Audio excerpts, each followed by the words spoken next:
I thought, oh my God, it's the beginning of a third act. And I'm an actress, so I know that third acts are important, and it's not a rehearsal. It's like writing without an eraser. I mean, I got to get it right. And so I thought, well, in order to do it right, I've got to know what my first and second acts were all about.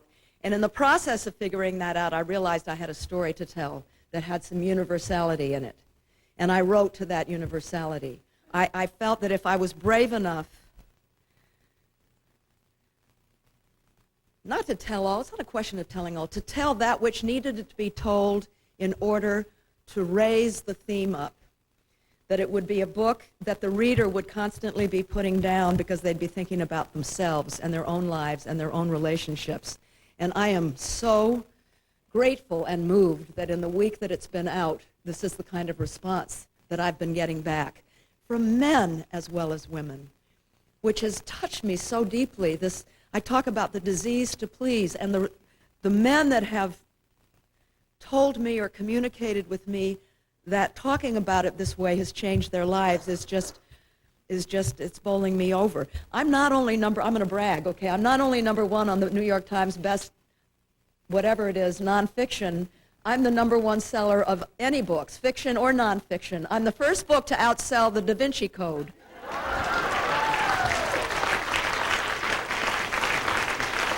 And I'm working it so hard because it's no longer my story. I spent 5 years writing it, and I think it's important, and that's why I'm out stumping for it, because I think it can make a difference. I really do.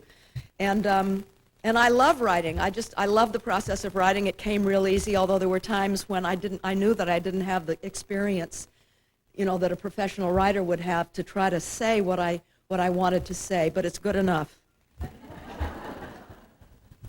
You talked about the disease to please. One of the people in the audience asked if you can talk about bulimia. Why do you think so many U.S. women suffer from eating disorders, and how can this change?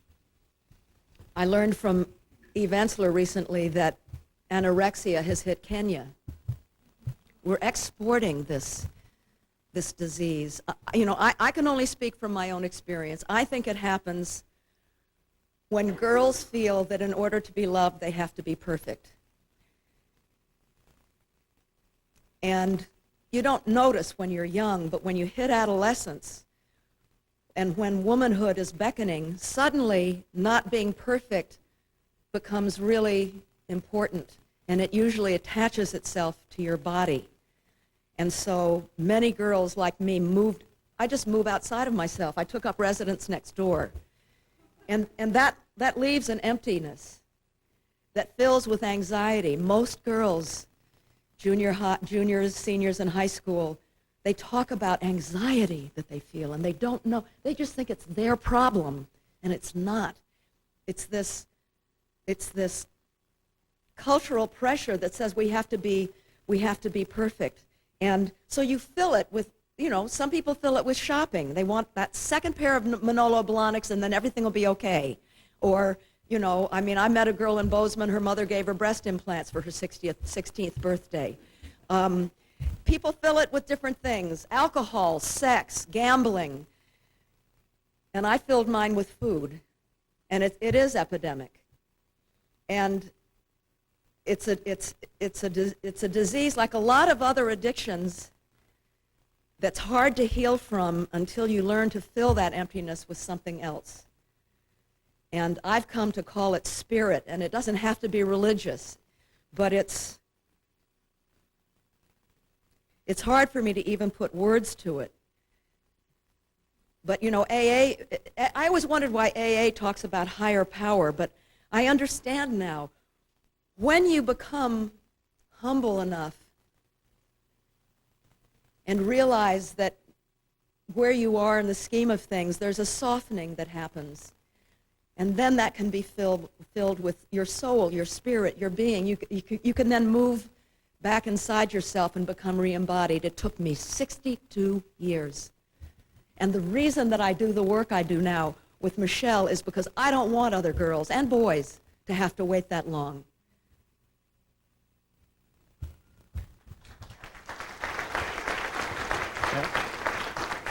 Ann Richards used to say that Ginger Rogers did, I'm sure she still says it, Ginger Rogers did everything Fred Astaire did, only she did it in high heels and backwards. There you go. Someone in the audience says, how can girls and women be equal and free when they're wearing skin-tight halter tops that leave them half naked as they totter with naked feet on high heels when the guys are on solid ground in closed shoes with their bodies covered in loose, comfortable clothes?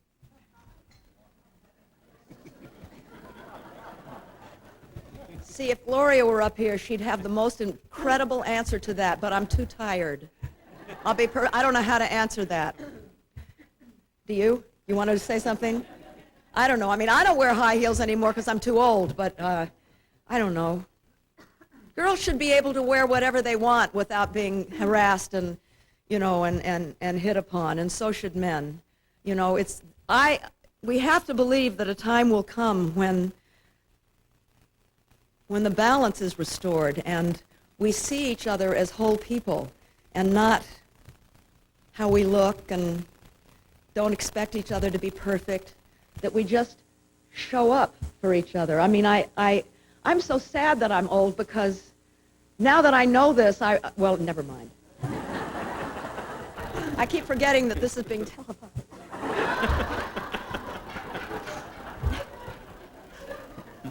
You can't test it on dogs, okay? I mean, you have to, it's in relationship that this comes out. And, you know, maybe I'll have another chance. I don't know. But you cannot have a relationship when you're leaving yourself at the door.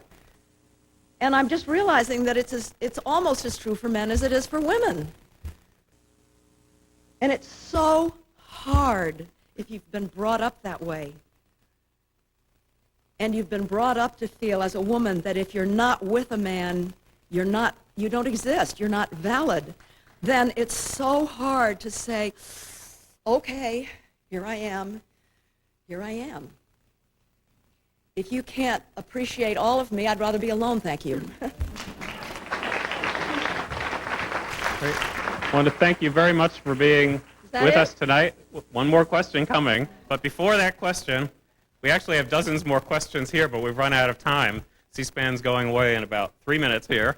But before that happens, no ties today, and I want to get Gloria one of these too. It's more useful than a tie. National Press Club mug. Oh, great. Thank you. Now I have one, and Ted has one, and everybody's happy.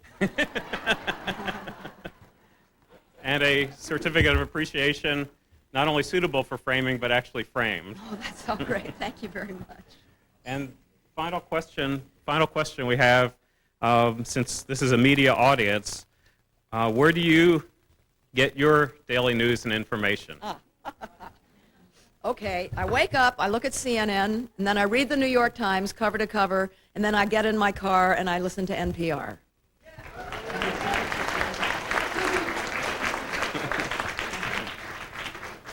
Well, thank you so much for being with us today. I'd also like to thank everyone in the audience for coming, and National Press Club's members, Melinda Cook, Pat Nelson, Joanne Booz, and Howard Rothman, for putting together today's lunch. And thanks to the National Press... Dinner. Yes, dinner. Sorry. I'm not a professional actor. My script is out of date. And It's dark outside. that's true, although you cannot tell in here.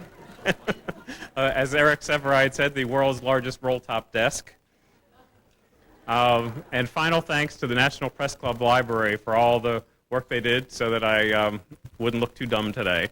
Thanks for coming. We're adjourned.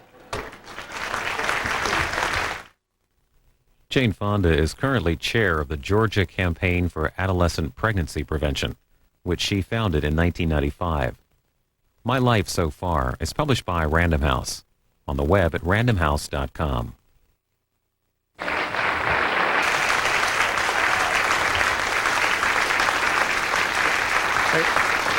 During the Vietnam era, there were a large number of actors who were politically active. Today, it's relatively few. Why do you think that is, and how can you or others encourage more people in entertainment to become more politically active? It's a complicated war now. You know, in Vietnam, I became involved in the anti-war movement 8 years into the war. Most American people opposed the war. Most of Congress opposed the war. You know, we're 2 years into the war in Iraq. Nobody supported, you know, Saddam Hussein. Everybody felt he was someone, you know, who should go. It's complicated. But the voices that are speaking out now that are the most important are the military voices. On the second anniversary of the war in Iraq, at Fort Bragg, North Carolina, in Fayetteville, North Carolina, the largest anti-war demonstration took place ever since I was there in 1970. This was the 5,000 people, and who addressed them were veterans from Iraq, were military families of fallen soldiers, military families for peace. This is important. This is 2 years into the war, and already the military is saying, wait a minute, this is wrong. It took 8 years in the Vietnam War for that to happen, so I'm very hopeful. And the final political question before I shift gears to entertainment a little. Have you considered running for public office yourself?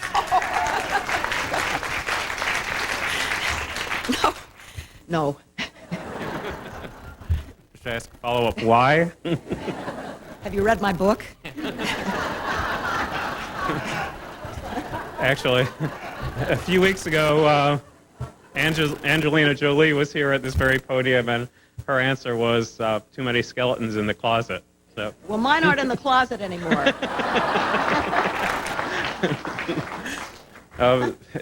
It seems a little strange to go from very serious to entertainment, That's but we have a lot of questions on it. Looking back, which of your films do you most enjoy? Oh, gosh. You know, it's like saying, what child do you like better?